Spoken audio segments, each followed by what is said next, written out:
The hearing of the Senate Foreign Relations Committee will come to order. First, I want to thank our three witnesses for being here today to share their expertise on such an important topic. And I also want to take a moment to thank my ranking member, Senator Murphy, for his partnership on these issues, as well as the work we're doing together to repeal the Jackson-Vanik trade restrictions in Central Asia. It is time to put these antiquated Soviet-era trade restrictions to bed and further strengthen U.S. relations with the region. I'm very appreciative of his work on this issue. I'm looking forward to continuing to work with him on it. The Black Sea holds many of the keys for European security and U.S. national interests. A clearly defined Black Sea strategy is imperative to the United States effectively countering Russian aggression in Europe and elsewhere. Matthew Boyse is a retired career Foreign Service officer who served as Deputy Assistant Secretary in the Bureau of European and Eurasian Affairs and has extensive experience as charge in Switzerland, Finland, Romania, and the U.S. mission to NATO. In addition to his service as a Foreign Service officer, Mr. Boyse has written extensively about the Black Sea and its importance to the U.S. national interests. Frederick Starr is a longtime expert on the Caucasus, Central Asia, and the Black Sea. Mr. Starr is the founding chairman of the Central Asia Caucasus Institute and the Silk Road Studies Program, and is a distinguished fellow for Eurasia at the American Foreign Policy Council. Starr also served as founding chairman at the Keenan Institute, vice president of Tulane University, and president of Oberlin College. He has written numerous books about Central Asia and the Caucasus. Catherine Sendak joins us from the Center for European Policy Analysis, where she is the director of the Transatlantic Defense and Security Program. Prior to this, Ms. Sendak was the principal director for Russia, Ukraine, and Eurasia in the Office of the Undersecretary of Defense for Policy, where she led efforts on addressing national security priorities, including great power competition with Russia and stability and security throughout Eastern Europe. Thank you again to each of our three witnesses for agreeing to appear here today. Now to the matter at hand. Energy security is national security, and this fact was made even more abundantly clear in the wake of Russia's invasion of Ukraine. In some respects, Europe has made some positive changes, but the fact of the matter is that significant steps need to immediately be taken to protect Europe's future. Reliance on Russia for energy supply is a recipe for European acquiescence to Russian influence and aggression. The western side of the Black Sea presents a warning for the rest of the continent. The nations who border the Black Sea face profound challenges to their national security due to unreliable energy flows and lack of baseload power.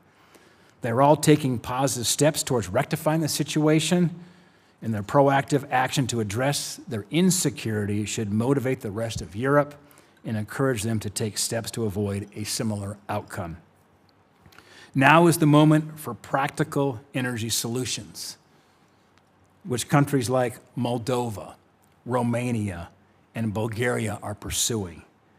The recent peace deal in the Caucasus uncorks Central Asia's vast energy resources and creates a future wherein these resources, as well as other sources of power, can flow, be they gas, oil, nuclear, hydro, or others, to build the reliable baseload power necessary for their economies and their national security. The eastern side of the Black Sea holds many of the solutions to problems found on the western side. Now is the moment for further engagement and for the Western world to stand together and facilitate reliable energy flows that will help ensure a bright and more secure future for the region. Beyond energy, the eastern shore of the Black Sea promises huge opportunities for Western commerce. The Caucasus and Central Asia contain large amounts of natural resources, much of which has not yet been fully utilized or even developed. Joint investment and westward trade flows will create a rising tide that truly lifts not just the countries of origin, but those along the trade route, as well as Europe and the broader Western world. What happens in Europe does not stay in Europe. 2 world wars have proven that fact. The United States must lead the rest of the world in fighting back against the encroachment of our adversaries. Without U.S. leadership and a secure Europe, we may once again find ourselves fighting a war, cold or otherwise, to protect the values of democracy and universal human freedom.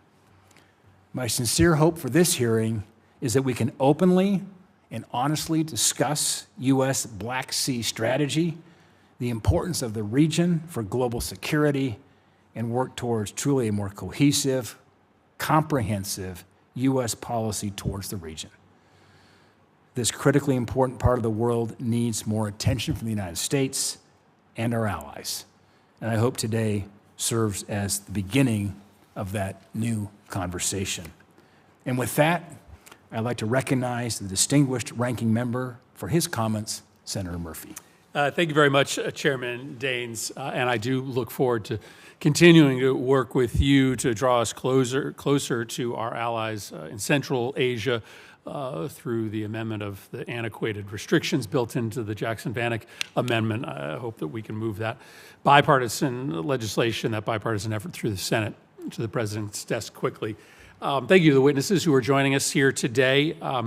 We are facing one of the most dangerous moments in U.S.-Russia relations since the end of the Cold War. Unable to militarily conquer Ukraine, but emboldened in part by American inaction, the Kremlin is pushing the boundaries with increasingly direct threats to NATO members. Within the last month, Russia sent nuclear-capable fighter jets into Estonia's airspace with their transponders turned off, and launched a swarm of over a dozen drones into Poland. The aggression has now spread to the Black Sea with a drone incursion into Romania. Putin is acting with virtual impunity, in part because he knows he will likely face zero consequences from President Donald Trump. The president who should be leading this response to show Putin these actions are unacceptable is not leading. The president has rolled out the red carpet for Vladimir Putin in Alaska, but Putin happily pocketed that diplomatic win and went right back to firebombing Kyiv and declined requests to enter serious negotiation. The administration's deadlines for peace talks have just come and gone, and yet they still refuse to support bipartisan sanctions legislation that's been pending now in the Senate for months. And there's been no new request for additional funding for Ukraine in Congress. As Britain's M16 chief noted recently, Russia does not have the wherewithal to fully subjugate Ukraine by force. So the only way that Moscow at this point can achieve its objectives is by weakening the United States and European support for Ukraine and exploiting divisions within and among NATO nations. And this is where our conversation today about the Black Sea region becomes so key. Russia is pursuing an aggressive strategy to undermine pro-Western democratic governments throughout Europe, and the Black Sea region is especially vulnerable. Moscow is pouring billions into bribery, propaganda, subversion, and energy bullying in order to install governments in this region that are friendly to Moscow. But the administration's response has been basically to unilaterally disarm. In Moldova, where a pro-Western government was facing a barrage of hybrid attacks from Russia ahead of the elections last weekend, the administration's response was to pull 2/3 of our assistance programs. While Russia is pouring billions into propaganda and influence campaigns, the administration shut down the capacity at the State Department to fight back against Russian propaganda, the Global Engagement Center. This Department of Justice has slashed anti-corruption programs and stopped enforcing the Foreign Corrupt Practices Act, which prevented American companies from paying bribes. At the same time that we know bribery is one of the main pathways for Russia to gain influence in this region. In Romania, a key NATO frontline state, the Trump administration is signaling they may draw down our military presence, once again weakening the argument for why citizens should back a pro-Western, pro-American government. History shows us that Russia does not respond to concessions or mixed signals. It responds to strength and to clear red lines. U.S. policy in the Black Sea region must reflect this reality. I thank our witnesses. I look forward to your testimony. Thank you, Mr. Chairman. Senator Murphy, thank you. Our first witness is Matthew Boyse, Senior Fellow at the Hudson Institute Center on Europe and Eurasia. Mr. Boyse, the floor is yours. Chairman Daines, Ranking Member Murphy, distinguished members of the committee, thank you for the opportunity to testify before you today. The Black Sea and the broader Black Sea region, BSR, are more important to the U.S. national interest than is often appreciated. This hearing adds impetus to important work the SFRC has done, including by pressing the State Department and the interagency to develop a Black Sea strategy, by holding hearings, by traveling to the area, and by shining a light on a region of great geopolitical importance. Thank you so much for organizing this important conversation. The BSR is also important in the context of the ongoing debate within the United States foreign policy community about its priorities. Given the centrality of the BSR to the balance of power in Europe and Eurasia, and the negative trends there, the region should remain a major focus of U.S. foreign policy, even as the administration focuses on the paramount threat from communist China, challenges in the Western Hemisphere and the Middle East, and other issues. Now, Putin's war against Ukraine has higher stakes than just reincorporating that country into the Russian Federation. The BSR is indispensable to his efforts to restore status and project power regionally and globally. The BSR is also the primary battlefield for his efforts to reshape a new international order, together with Communist China, Iran, and others, and is an important laboratory for hybrid war against NATO. In recent years, Russia has been scoring successes on the eastern littoral of the Black Sea via its creeping state capture of Georgia. On the northern littoral, how Russia's war ends will affect the Black Sea region in a major way. And the Kremlin has been in a full court press mode in Moldova, even if on Sunday voters dodged a bullet and chose the West. On the western littoral, the Kremlin has been using its many assets in Bulgaria to turn that critical country away from NATO, and has been exploiting societal discontent in Romania, long a bulwark of Atlanticism. Russia's efforts in these states, via state capture, weakening key institutions, or supporting pro-Moscow forces, could create an arc or corridor of instability from Southeast Europe and the Balkans into the heart of Europe, including from northern Macedonia through to Serbia, Hungary, Slovakia, and Austria, all with governments amenable to Russian interests. Of course, this may not happen and should be strongly opposed, but it shows that trends in the BSR could ease Kremlin inroads into what Putin no doubt sees as potential soft underbelly of NATO. The southern littoral, of course, is a different case, as Turkey is both opposed to many and open to some Russian interests. Now, a comprehensive Black Sea strategy is necessary but insufficient to advance U.S. security interests and to counter Russian malign influence in the Black Sea region and its energy markets. Other political, diplomatic, military, or economic steps are necessary, which I'll touch on briefly in a minute. But just on energy, the USG should ramp up its engagement with BSR states to diversify further away from Russian sources, such as by supporting more LNG sales and nuclear energy cooperation, including SMRs. Now, the State Department strategy presented to this committee in October 2023 was a start, but it was not whole of government. It was more a laundry list of intentions, and it wasn't that focused on energy. It didn't really contain a timeline, and it wasn't well resourced. A strategy that focuses more on energy and it includes these issues could very well advance U.S. goals. But also, blunt language, like we recently saw from President Trump, also reminds allies and friends that the U.S. cannot want European energy security more than they do.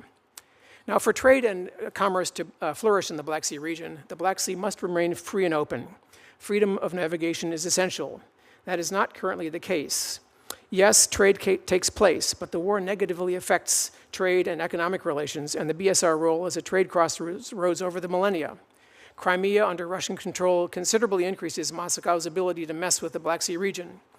And if Russia were ever to control the entire northern littoral, part of what Putin calls Novorossiya, it would strangle Ukraine's maritime access to global markets. This must not happen. The optimum outcome for trade, economic growth, and peace and prosperity in this broad region is a demilitarized Black Sea, as it was the case for a time after the Crimean War.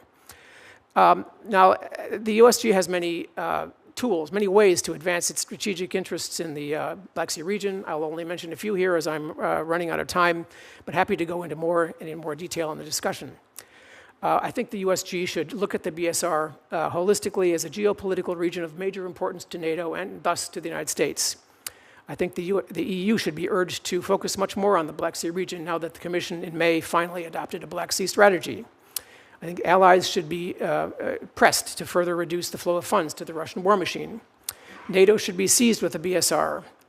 A whole of government strategy is needed, as you've called for.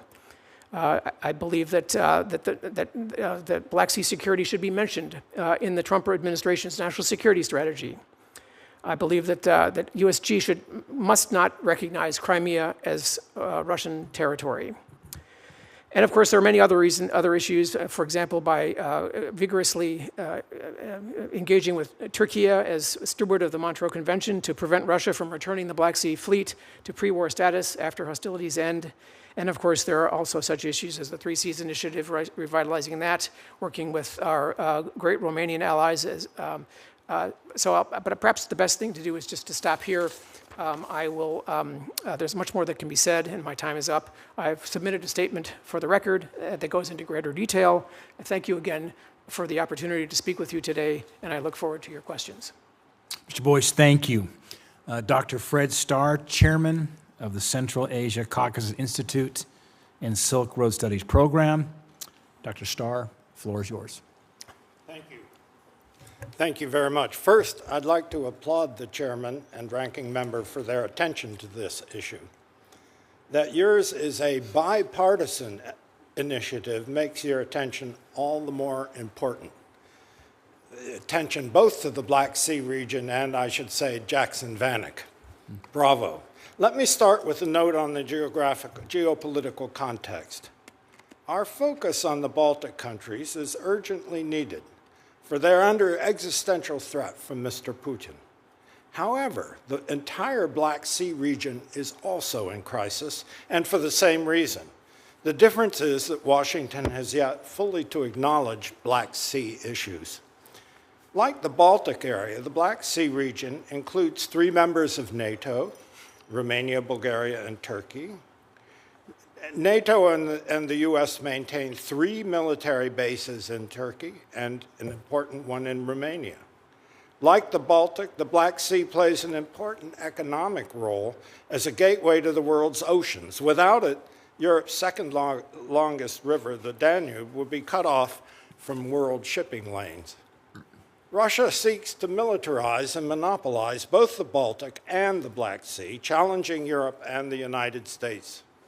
It uses the Black Sea to control access to the West by the 3 countries of the Caucasus, Armenia, Azerbaijan, and Georgia. For the 5 Central Asian countries, the Black Sea is crucial for their access to the West, and the West's access to their energy, oil, gas, and also minerals. Beyond this, Russia still maintains the most powerful military presence on the Black Sea and continues to be able to use its assets there to project power into the Middle East, Africa, and beyond. Now, my written testimony details existing U.S. strategy for the region and identifies some areas where updating and change are called for. Here, however, let me focus on what a strategy embracing current realities might include. A revised strategy should be based on this committee's 2023 document on the region, but has to comb out its irrelevancies and be more blunt in identifying and addressing threats. So let me offer 6 possible elements of a revised U.S. strategy for the region. First, add Ukraine, Moldova, and the 3 countries of the Caucasus, Armenia, Azerbaijan, and Georgia, to the list of states with direct vital interests in the Black Sea. Also, acknowledge the critical importance of a free and open Black Sea for Western access to the resources of the 5 countries of Central Asia, and for those countries to enable those countries to build economic ties with the West that can balance the tide of investment that is coming to them from China and Russia. Second, affirm the United Nations General Assembly's resolution of 27 March 2014, declaring that Crimea belongs to Ukraine, and help Ukraine to implement it.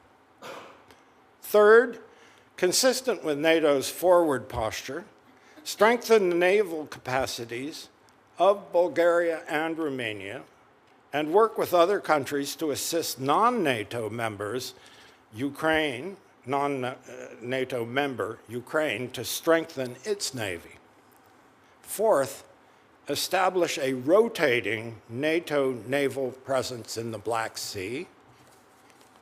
Fifth, to ensure regional buy-in through regular consultations, establish a permanent Black Sea Council. And sixth, acknowledge Turkey's special relevance and interest in Black Sea security and engage Turkey more actively in advancing the above goals. Now, these are just suggestions of how our current strategy might be updated to confront current realities. But let me conclude with a very different note. These suggestions identify today's Russia as a malign force in the Black Sea region. However, President Putin's assault on Ukraine is faltering badly, and Russia is on the brink of bankruptcy. We grossly underestimate the significance of both these developments, which are disgracefully underreported in the American press and in American political discourse. A post-Putin Russia is already dawning, but its contours remain totally unknown. I therefore urge your committee as a whole to begin now to review U.S. strategy in light of all the most likely lines of Russia's further evolution. Thank you very much. Dr. Starr, thank you for your testimony. Catherine Sendak, Director of the Transatlantic Defense and Security Program at the Center for European Policy Analysis. Ms. Sendak, the floor is yours. Thank you so much, Chairman Daines, Ranking Member Murphy, and distinguished members of the Subcommittee on Europe and Regional Security Cooperation. It is an honor to address you today on this critical and timely matter of U.S. national security and policy. I should note that the views expressed in this testimony do not reflect those of the Center for European Policy Analysis or its staff and fellows. CEPA for the past 20 years has spent a lot of time focusing on the Black Sea, producing a lot of analysis and recommendations, looking how to highlight the importance of the region to both European and global security. While much of the policy focus has centered on the war inside Ukraine, rightfully so, the broader regional strategy, particularly concerning the Black Sea, as was stated before, remains severely ill-defined and underdeveloped. This gap in a comprehensive, well-defined, and well-resourced Black Sea strategy puts long-term prospects for stability and security at risk, not only in Ukraine, but across the European continent. We have a real opportunity to seize the momentum set forward, a path for tangible policy and achievable, sustainable security in the Black Sea region. There are reasons to approach security challenges in the region with some optimism and some pragmatism. In the wake of what looks like to be a majority victory for the Party of Action and Solidarity, the pro-EU party in Moldova, a concentrated Western attention on Black Sea security in light of Russia's full-scale invasion in Ukraine and its ongoing aggressive actions in the region, increased investment on defense technology and capabilities, and plussed-up defense resources across the West, the time is now. I had the opportunity to lead a year-long study on Ukraine long-term security cooperation and assistance published earlier this year. As a part of that study, we assessed the critical requirements for stability and security in Ukraine with reaching effects of security in the broader region. In order to achieve long-term stability and security on the European continent, the US and NATO should undertake the following in the Black Sea region. One, we must enable Ukraine to defend its territorial sovereignty over the long term. That has far-reaching impacts to the security of the entire region. We must draft, resource, and implement clear, concise, and cohesive Black Sea strategies, both in the United States, NATO, and we need to take a look at US-Russia policy. And finally, we need to provide sustained US leadership in the region, including engagement, presence, and assist our Black Sea NATO allies to further cooperation to bring unified security. As we know, the Black Sea region sits at the crossroads of Europe, the Caucasus, the Middle East, and Central Asia, with a contested and competitive security environment. And we know crucial to Russia's foreign policy objectives is to control the methods and means of commerce and trade in the Black Sea and enjoy unhampered access to project power to other theaters, including the Middle East, the Eastern Mediterranean, and Africa. The threats from Russia, as we know, in Black Sea region and all over Europe are well known. Militarily in Ukraine, Transnistria, and Georgia, politically, as we've seen over the weekend in Moldova and their attempts to derail that democratic process, and of course, hybrid actions that are continuing day by day. I would be remiss if I didn't mention the connections of everything else happening on the European continent with Russia hybrid actions and connecting those dots to what's happening in the Black Sea region. As was mentioned before by the ranking member and others here, the drone incursions, the air incursions in Poland and Estonia, both triggering Article 4 sessions at NATO, the potential drone incursions in Denmark and Norway going on right now, the bombing of the EU building in Kyiv, the GPS jamming of President von der Leyen's plane. These are all cumulative in nature. Russia testing what Europe and the West will actually respond to and react to and try to deter against. Let me briefly just go over my recommendations again, and I welcome the questions, any questions you all have about these. Enabling Ukraine to defend its territorial sovereignty over the long term. So our study took a look at multiple year authorities and multi-year funding for consistent and sustained support and assistance from Congress. We also suggested a 5-year memorandum of understanding between the US and Ukraine, providing a full set of objectives and goals and resources to solidify the partnership. That partnership and solidifying that partnership over the long term will provide consistency and have ripple effects throughout the region. Security cooperation and assistance programs spanning the spectrum of issue sets, military, civilian, reforms, education, creating the opportunity for substantive generational capacity building and change throughout the region. Drafting, resourcing, and implementing Black Sea strategies in our US-Russia policy are clear. We need to relook at the US Black Sea strategy and how to implement that further. We need to create a Black Sea strategy at NATO, and the US must examine a comprehensive US-Russia policy moving forward.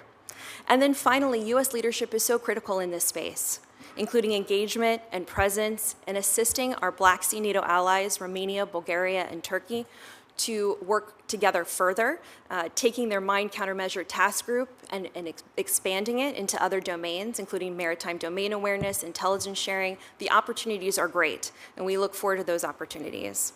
If the US and NATO do not take these actions, then Russia and other potential adversaries will have the unfettered ability to continue to destabilize Ukraine and Black Sea nations and control the strategic terrain, to include the commerce that flows through it, not only putting European stability at risk, but also the global economy. Thank you for the opportunity, and I look forward to your questions. Thank you, Ms. Sendak. Start with Dr. Starr. Reflecting on our former colleague, Senator McCain's famous comment he made in 2014, shortly, I believe, after Russia invaded Crimea, when he said Russia is a gas station masquerading as a country. We look back on Russia's invasion of Ukraine, it's become undeniable that energy security and national security are intertwined. In fact, one could argue energy security is national security, and that Europe's reliance on Russian energy is both a regional security as well as economic risk.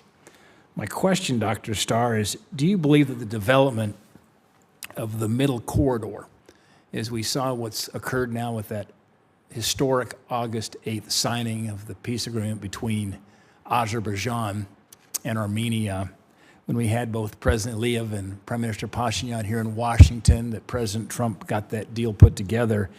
Do you see that as a means to uncork the energy potential of the Caucasus and Central Asia, and how that might change the landscape of European energy flow for the better, especially on NATO's eastern flank?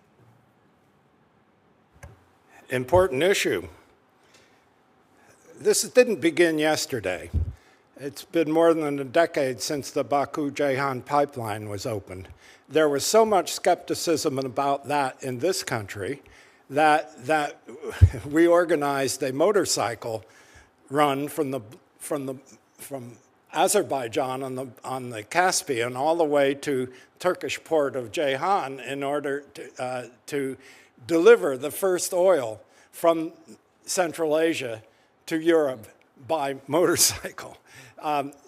My point is this: yes, it is possible to go through a land corridor for energy from Central Asia, from the Caspian region. However, it would be better to have backups and multiple systems, one that would include across the Black Sea. But if the Black Sea is dominated by Russia and it has its own energy interests at issue, obviously that won't work. So yes, the so-called middle corridor is very important, but at the same time, it can't rely solely on the land route through the Caucasus. It should also have the alternative of a sea route through the Black Sea. Thank you, Dr. Starr, for your insights on that. Appreciated. Mr. Boyse, I want to continue on this theme of energy security. In May of this year, western states of the Black Sea region began construction of a vertical gas corridor as a means to push energy into starved parts of Europe.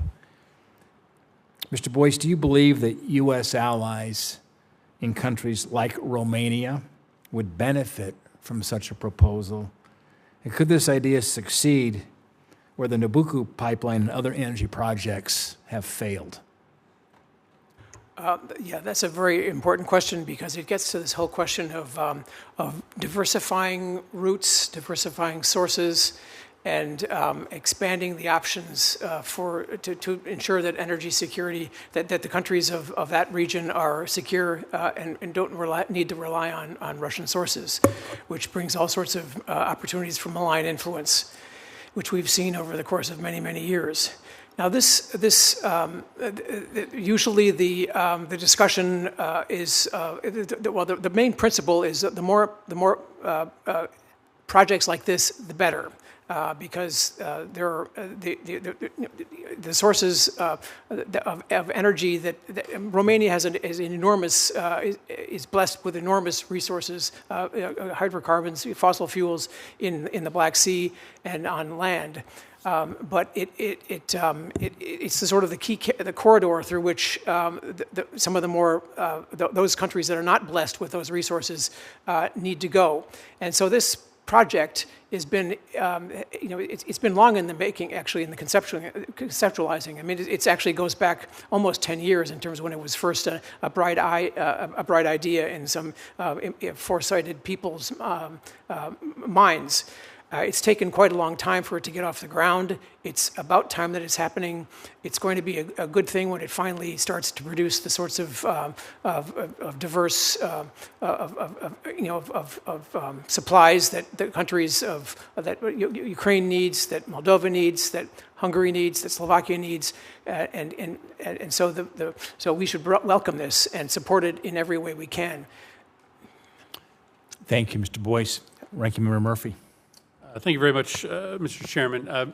Ms. Sendak, we've seen both the capability and the limitations of Russian military force in Ukraine. As I mentioned, intelligence estimates are that this will likely be some form of a stalemate for a long period of time. Thus, Russia is going to be more reliant on non-military means, as they always have been, to try to undermine support for Ukraine and to undermine pro-Western governments. And we see all of the myriad ways that Russia uses funding for corrupt politicians, misinformation campaigns, just outright intimidation in order to get what it wants. And yet, as I mentioned in my opening testimony, this administration has effectively shuttered many of the tools that we use to fight Russian asymmetric warfare techniques.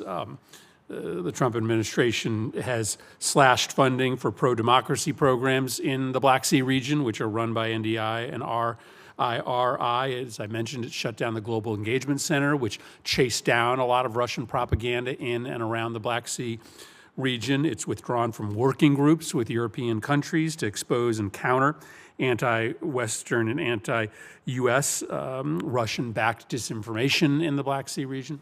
Is there any way to support democracies, pro-Western democracies in the Black Sea if the United States is not actively engaged in trying to counter the non-military ways that Russia seeks to gain influence and undermine governments that are supportive of the West and supportive of a democratic future? Thank you, Senator Murphy. It's an excellent question. I think that one that the United States has tried to tackle for many years on how do we address this hybrid threat in a very holistic and tactical way. We have seen successes in some respects, and I would say a lot of failures. We play reaction mode a lot when it comes to these things. And as you mentioned, and I mentioned in my opening testimony, Russia's constantly testing the waters to see what they can get away with. I would say holistic support and assistance for these democracies is really important, and understanding it's not just about mill-to-mill conversations or relationships, it's not just about civilian, it's not just about one sector, it's about all sectors. And I think we can see that in Ukraine. Prior to Russia's full-scale invasion in 2022, we saw a majority of programs that we helped Ukraine with really not necessarily even being military, right? Standing up agencies, understanding budget processes, really weedsy things. So they understood capacity building and how to do this. I think it's very important that U.S. leadership is here. The Black Sea region is a nexus of many organizations and alliances, and the U.S. has an opportunity to lead that from various venues and various streams of effort to really have a holistic perspective. So yes, sir, I agree that a holistic approach to these problems is necessary. I would point to our support for independent media in Moldova. I know this becomes a fraught political issue, support for countering propaganda overseas, because a lot of conservatives worry that that is going to prejudice certain types of speech as propaganda. But in Moldova, there's really no way to have a fact-based narrative without there being some support for independent truth-telling, because Russia commands so much of that space. And so I appreciate that answer. Mr. Boyse, I wanted to sort of stay on this thread of how we use non-military funds to support our allies in the Black Sea. And I agree with Senator Daines that energy independence is a key goal for the region. And it was always curious to me that in the wake of the early invasion of Ukraine by Russian proxies, we spent $4 billion on something called the European Reassurance Initiative, but it was basically all bread and butter military programming. Had we spent maybe $1 billion of that $4 billion on helping Eastern Europe and the Black Sea become energy independent of Russia, we might not be in the position that we are today. And so I always find it curious that I agree with Senator Daines that energy security is national security. And I guess my question is, should we be considering putting sort of hard U.S. national security dollars into regional energy independence projects? Should we start to fund energy independence in the same way that we fund military support for the region? A lot more projects could get done there if the United States was willing to put some muscle behind it. That's a question, Senator Murphy, that is near and dear to my heart because I was the Sherpa for the 3 Cs initiative during most of the Trump administration, and we were actually making a fair amount of progress on and energy is one of the three pillars. And much of although the investment that did in fact go into the 3 Cs investment fund, a lot of it went into the energy pillar. That initiative has a lot more potential than has been realized. And I hope that the Trump administration takes it up again because there's a lot of goodness there, a lot of interest on the part of our allies in the region, the members of the 3 Cs world, and there are as you say taxpayer dollars that are available for this through the DFC. I think that so to the extent that that we can sort of revitalize this or get this kind of going again, I think there would be a lot of receptivity on the part of the countries themselves. Many of the countries in the region have been the beneficiaries of U.S. investment via the DFC and via the 3 Cs investment fund. There's so much more potential there. The needs are enormous. The investment needs are enormous. The capital markets are available for this too, because a lot of the investment that is going into the Neptune Deep field, for example, in offshore Romania, and has been going into the pipelines and has been going into offshore wind farms and onshore wind farms, and would go into investment in Bulgarian the Bulgarian EEZ and its territories as well. Not to mention Turkey is available. So there is a considerable amount, of course, available in the capital markets too, because those will be profitable. But here again, this whole question of freedom of navigation and the peaceful nature of the Black Sea could be affected by the investment in some of this infrastructure that will help these countries grow further, become energy independent, et cetera. A lot of that actually could be impacted negatively if the war if Russia's war against Ukraine ends in an unsatisfactory manner. In other words, if Putin wins this or ends this war on his terms, because even some of there's a U.S. firm, Black Sea Oil and Gas, which has been exploiting resources in Romanian waters, working with Romanian partners for a number of years now. They have talked about what it's like to be drilling in the Black Sea and then being buzzed by Russian planes, or have Russian ships plying not very far from their drilling platforms. And so you can just imagine, given the vast energy resources that are contained in these in the waters of, let's say, of Romania, Bulgaria, Turkey, etc. And even Ukraine now, of course, much of that has been taken over by Russia. But this has enormous potential. And when the maritime domain is dominated by Russia, and this threat continues or exists, you have people are less likely to invest, or it becomes much more expensive, or it becomes much more risky. And so it's important that we try to keep the maritime domain peaceful, stable, etc., so that all the vast energy needs in Europe can be supplied in part by the countries on the Black Sea which do have such major resources themselves. In addition, of course, to the other ways that the U.S. taxpayer or the USG, for example, could support that in additional ways. Thank you.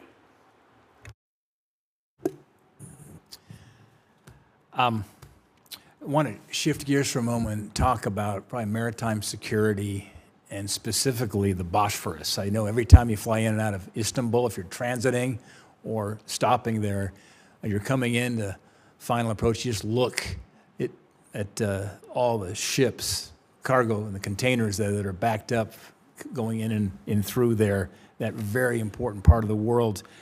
I think most estimates suggest it's about 6% of global trade transits through the Bosphorus. It's an economic conduit, obviously facilitating energy, agriculture, raw minerals. And the economic disruptions caused by the war in Ukraine impact truly the whole of the globe. It's kind of their Strait of Hormuz, pinch point certainly for the world.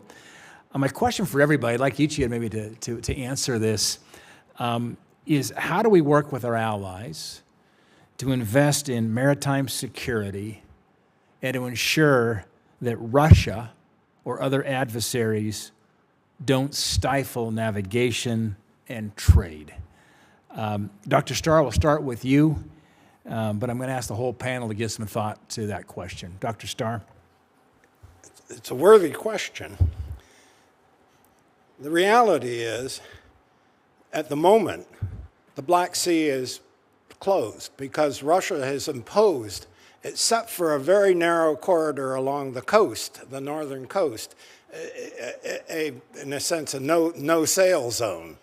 And that hasn't been broken. It's been cracked, but not broken.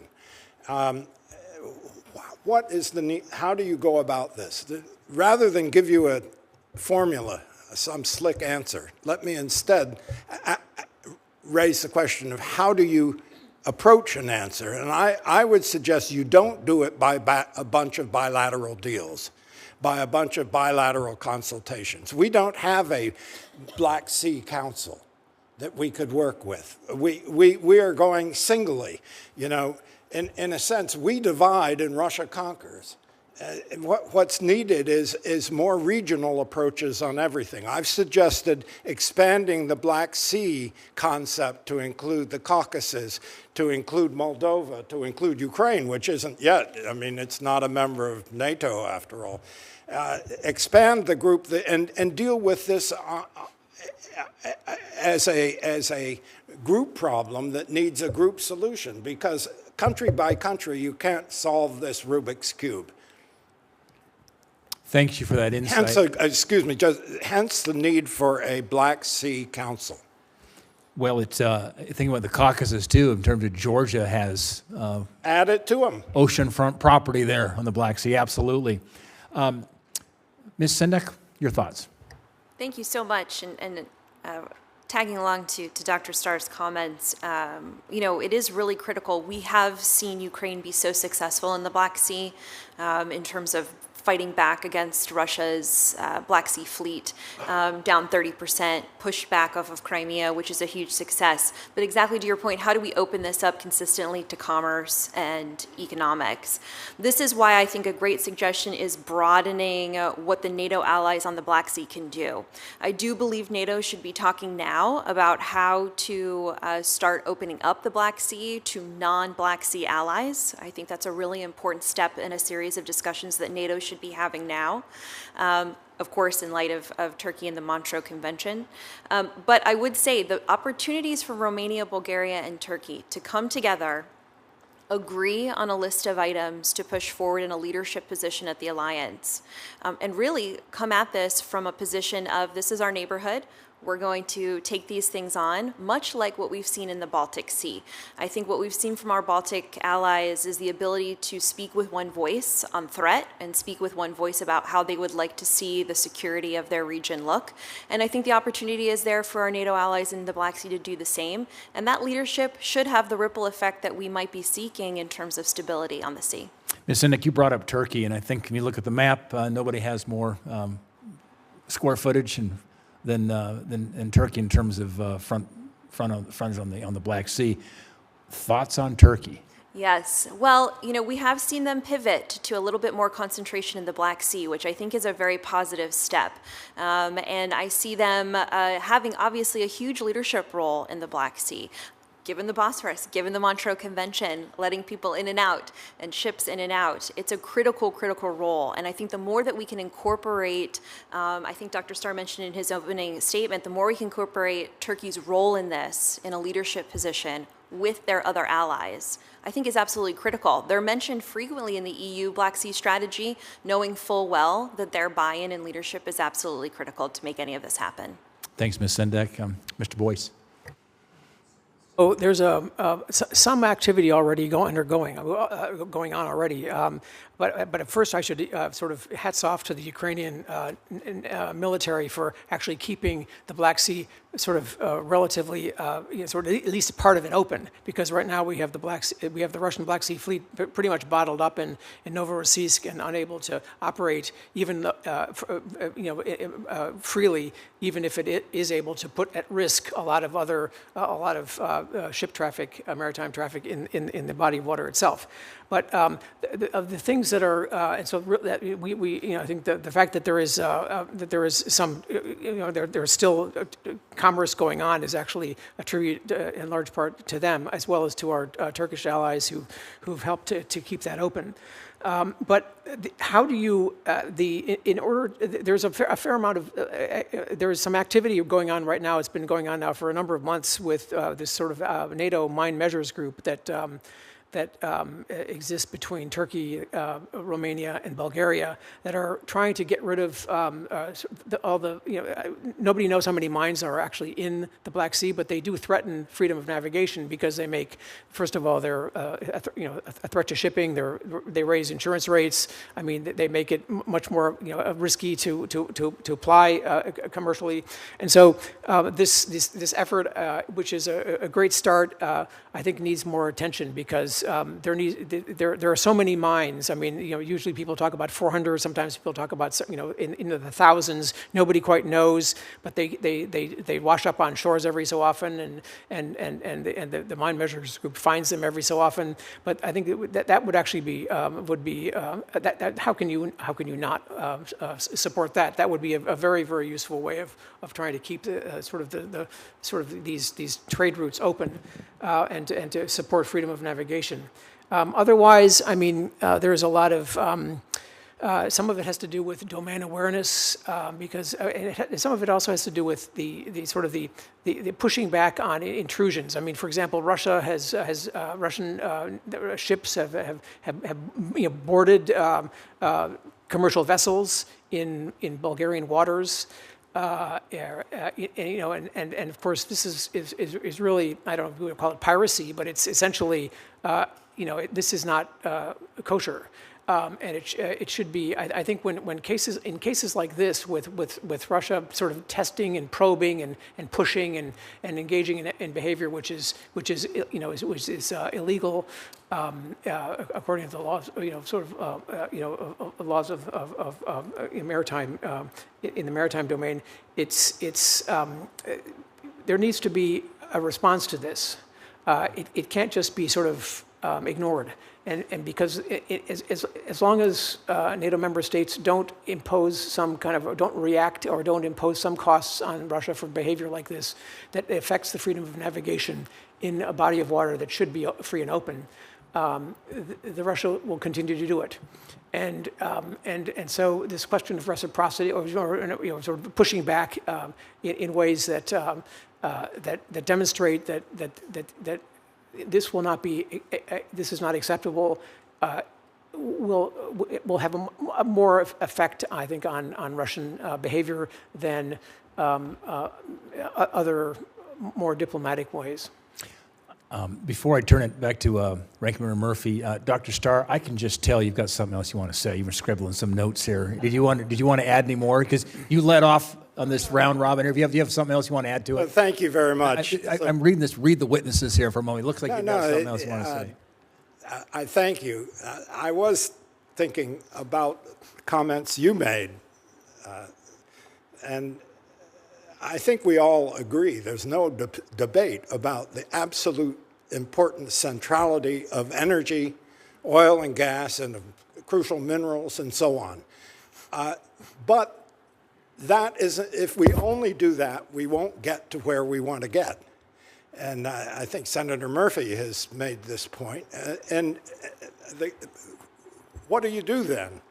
Well, look what we're dealing with. We're dealing with many countries whose long-term fate is absolutely not clear at this point.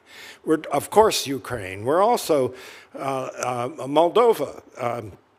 Look at the situation there. Positive steps very recently. We'll see. Georgia, my goodness, what a complex mess that is at the moment. Armenia, Azerbaijan, well, they've recently taken very significant steps, but the issue isn't clear there either. And I'm not even going to dwell on all of Central Asia, which is a region that is of much greater importance to us than merely energy, and to the West than merely energy and resources. It's important because this is a new zone of independent and sovereign states that are doing remarkably well after shuffling around for a generation or so after the collapse of the USSR. Their post-colonial recovery has been remarkable, very impressive. Now, the question is, are we going to do the things that are needed to enable them to continue that kind of progress toward relatively open societies, relatively participatory, with normal business relations with an increasing number of American firms? Are we going to advocate that and do what's necessary to develop it further, or are we going to just sit on the back as observers and focus only on energy and resources? I think we've got to do both. And that is a key to the Black Sea, because by focusing on these impressive countries, Moldova, my goodness, look what they just have been through. Ukraine, there's no need to discuss their heroism. Look how Romania has emerged as a regional leader. There are real developments, complex tendencies within Turkey today, but some very promising ones too. I think we have to keep in mind not just the immediate concern over energy, but especially what is going to be the fate of these regions. And my assertion here, in answer to your needling me a little bit, which I appreciate, my assertion is that I think we can't do this on a country-by-country basis. We have to define a new region and institutionalize it in a way that makes sense to us. Dr. Starr, thank you for those comments. Appreciate it. I completely agree with the geopolitical importance of that part of the map of the world as you just articulated. Ranking Member Murphy. Thank you very much. Ms. Sendak, this is 2025, not 1955. Europe is in a position to defend itself in a way that it was not when we made our initial commitment through NATO. I believe in that NATO treaty. I believe in Article 5, but I also think it's absolutely time for the members of NATO on the other side of the Atlantic to take more responsibility for their collective defense.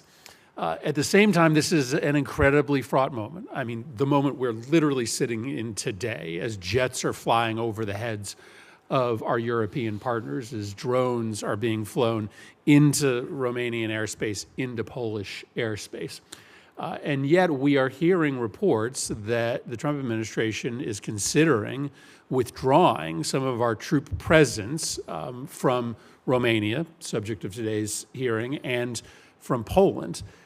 Again, I don't necessarily believe in a world where the United States permanently has to have 60, 70, 100,000 troops in Europe. But at this moment, like right now, it would seem to be a curious time to send a signal that we're pulling out as drones and jets are flying in from Russia. What's your sense of the signal we would be sending to Putin if in the next 30 days we got an announcement from the Trump administration that they were pulling troops out of some of these frontline states?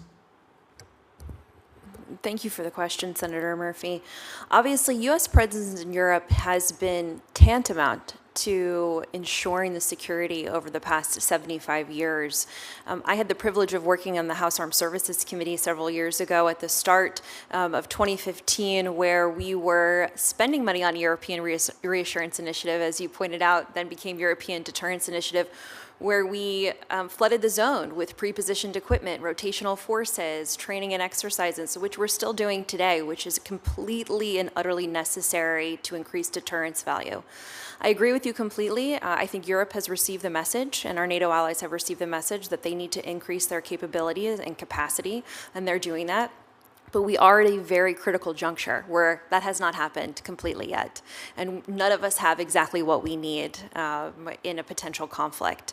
I think as we look at this, U.S. presence is absolutely crucial, not just from the sense of what do we want to do in Europe, but that's power projection for ourselves. We're not just in Europe to, train and exercise. We're there to be part of an alliance. We're there to ensure security and stability. And it has far reaches past the Black Sea, past the Caucasus, into Central Asia, et cetera. So I think it is absolutely critical that the U.S. remains a strong presence on the European continent. I have one final question. I'll pose it to you, Dr. Starr. I think one of the most extraordinary directives that has come out of this State Department is a prohibition on our embassies opining on the fairness of elections. So our ambassadors have been told, even if you think that it's a rigged election, don't say it. That seems to be an invitation for a country like Russia to come in and play games because they are just not going to be called out on their provocations, on their corruption. I think that's extraordinary and I think very damaging to the United States' reputation, our power around the world, and our aligned democracies. You sort of teased the question of what's happening in Georgia today. This is a country that had made great progress, that was a fraught but working democracy with balance on both sides. And today we have a ruling party in Georgia that has reversed the progress on European integration, has moved dramatically backwards away from democratic norms. There have been huge protests, and yet they still have pushed forward laws that suggest this country is sliding into something very, very different than a democracy. There's a headline out of Georgia that reads, "As USAID dies, many of Georgia's vibrant civil society organizations face extinction." Just like it would be a really bad moment right now for the United States to pull military support from a region of the world that is having Russian military incursions on a weekly basis, it seems like a really bad time for the United States to be pulling support for civil society and pro-democracy groups in Georgia. Well, there is still an open question as to whether Georgian democracy survives. What's your recommendation on what this administration should be doing to try to push back against this really troubling trend line in the country of Georgia? Well, first, hats off to the Georgians for what they have accomplished over the decades since independence. It's not been an easy path. Remember, they were invaded by Putin in 2008. We did next to nothing. And therefore, our authority there was qualified by that neglect. Just as our authority in Ukraine was qualified by our failure to do anything after Putin stole Ukraine in 2014. So in general, though, it seems to me that we can be a little bit more optimistic than your question implies. Why do I say, with regard to Georgia, why do I say that? Because Putin is not a long-termer. It's over. Exactly when and how it will be over, it's over. He doesn't have the resources. He doesn't have the manpower. He doesn't have the export that he did have, and he has a society that is deeply, deeply alienated, not by the war, but by the economic hardship that is now felt by everyone outside of the two major cities. He's going to be out of there sooner than we think. And the minute that happens, Mr. Ivanishvili, even though he's moved his money out of Russia, he's out. And the whole situation in Georgia will change. I think we should be concentrating on what's going on in Russia. I do agree with you that we accomplished a lot through our support for various democratic institutions during that period. I also have to admit, having been an election observer several times in Central Asia, that there have been cases where officially sponsored observers by the U.S. have actually missed the reality and distorted things, which is widely known locally. So I'm for moderation on that. not elimination, but moderation, but concentrating on the dominant issue throughout the region, and that is what's going to follow Putin in Russia. If it's more of the same or worse, we should be planning for it. If it's a dramatic change for the better, as occurred after the disastrous Russian defeat in the Crimean War in the 19th century, disastrous, that produced an age of reform. That's when they emancipated 90 million serfs before we freed slaves, 2 years before Lincoln. That's when they created a new legal system. I'm not saying that's going to happen, but we have to consider all post-Putin possibilities because they are going to determine the validity of what we propose and do now. Well, it is certainly true that throughout history, it is the overextension of Russian military power that has led to collapse of Russian regimes. It is probably also true that it's been generally a bad bet to bet on Russian enlightenment following those moments of leadership change. But I think it's an important caution. We were told forever, for instance, that Assad was weak. It was just a matter of time. It seemed to be a fool's errand, and then all of a sudden, overnight, he was gone. And maybe we didn't spend enough time planning for that moment because we just didn't believe that it was true. And so it's, I think, wise counsel for us to think about how you would manage a post-Putin Russia, and maybe an opportunity for this committee to engage in important inquiry and a little bit of trolling at the same time. Noted there. Okay. Well, thank you. Sincere thank you to a great back and forth and dialogue on some very complicated issues in a complicated part of the world. A sincere thank you to all of our witnesses for attending today and providing us with the benefit of your testimony. For the information of members, the record will remain open until the close of business tomorrow, October 1st. We ask the witness to respond as promptly as possible. Your response will also be made a part of the record. With the thanks of this committee, the hearing is now adjourned.